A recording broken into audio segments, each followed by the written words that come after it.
Hello, my name is Logan Flores, and today I'll be solving question 9 for 6.1.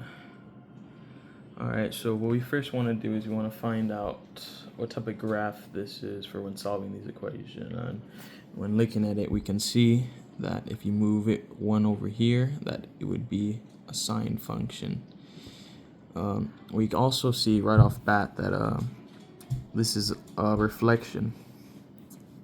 This graph is reflected across the x-axis. So what we're first going to do is we're going to remember the equation of a transformation, which it looks like this for sine.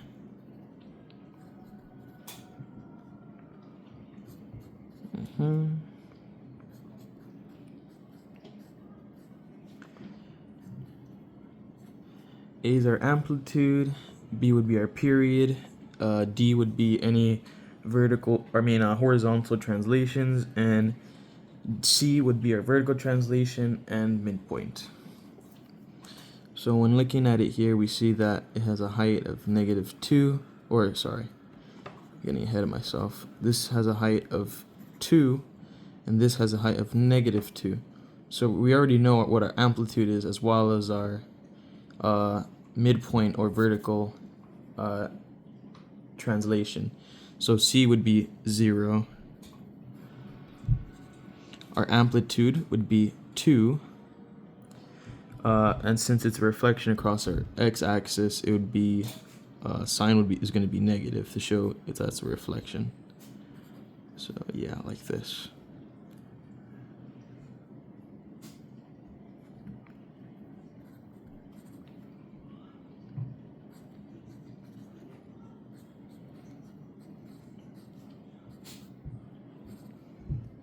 Sorry, you just don't even have to show it since it's 0.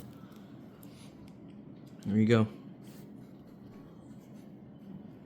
Alright, so next what we're going to want to find is we're going to want to find our period. So you have it right here. So we look over here. Our period's right here. Or the period's right over here. Let's count the distance. 1, 2, 3, 4, 5, 6. So there's a distance of 6, right? So to solve that, this is how we would solve it. So it's 2 pi over b equals 6, because that's the distance, and then this is how we're trying to find it. So we solve that quickly. So b equals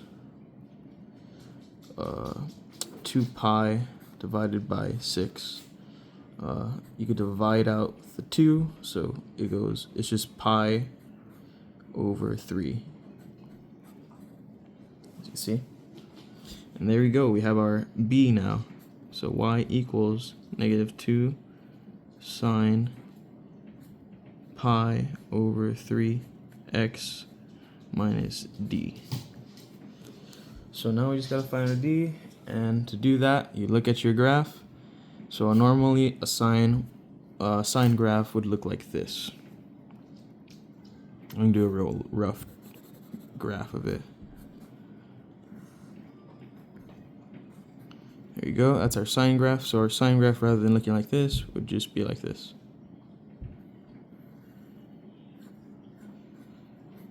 Yeah, so that's how our sine graphs would be.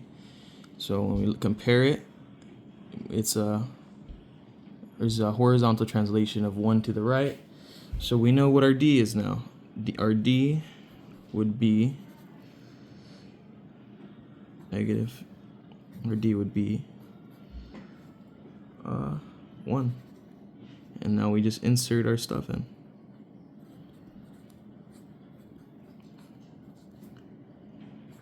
X minus 1. And there you go. That's what you got. We have solved for everything just by looking at our graph and figuring it out. Thank you for watching.